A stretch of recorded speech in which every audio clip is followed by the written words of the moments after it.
सनातन संस्कृति में स्नान का बड़ा महत्व है।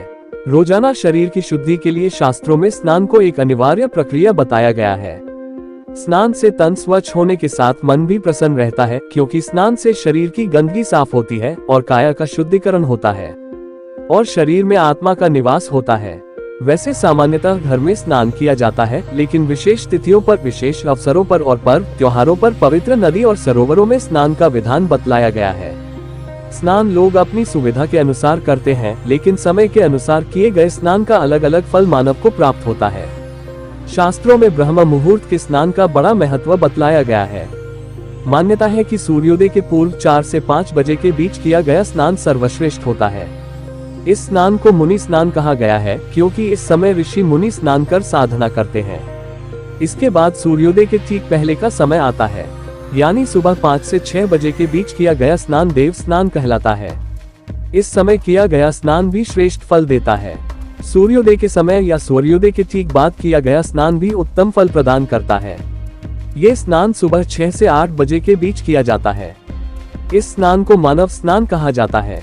सुबह 8 बजे के द किया जाने वाला स्नान ठीक नहीं माना जाता है।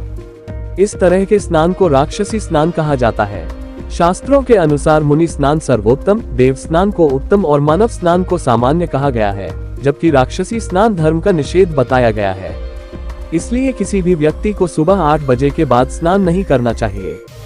शास्त्रों के अनुसार मुनि स्नान करने से घर परिवार में सुख, शांति, धन, संपदा, आरोग्य, विद्या और विपदाओं से मुक्ति मिलती है। देव स्नान करने से यश, कीर्ति, मान, सम्मान और वैभव की प्राप्ति होती है।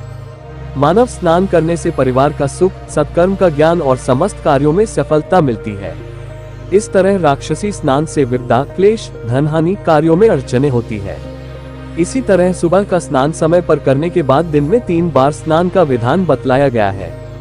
पहली बार सुबह, उसके बाद दोपहर और अंतिम स्नान शाम को 6 बजे करना चाहिए। स्नान को शास्त्रोक्त तरीके से करने से शरीर के साथ मन का भी शुद्धिकरण होता है। स्नान करने के लिए सबसे पहले सिर पर पानी डालना चाहिए, उसके बाद पूरे शरीर पर। ऐसा करने से शरीर की गर्मी पैरों के जरिए निकल जाती है। स्नान के समय मुंह में पानी भरकर आंखों को एक पानी से भरे हुए टब में बगैर पलक झपकाए डुबो कर रखें। ऐसा करने से आंखों की रोशनी बढ़ती है। स्वच्छ और ताजे पानी से स्नान करने से शारीरिक शक्तियों के विकास के साथ आत्मिक बल की प्राप्ति होती है। सूर्योदय के पूर्व किए गए स्नान से देवी लक्ष्मी की कृपा मिलने के साथ त्वचा में निखार आने के साथ बुद्धि का तेज प्राप्त होता है।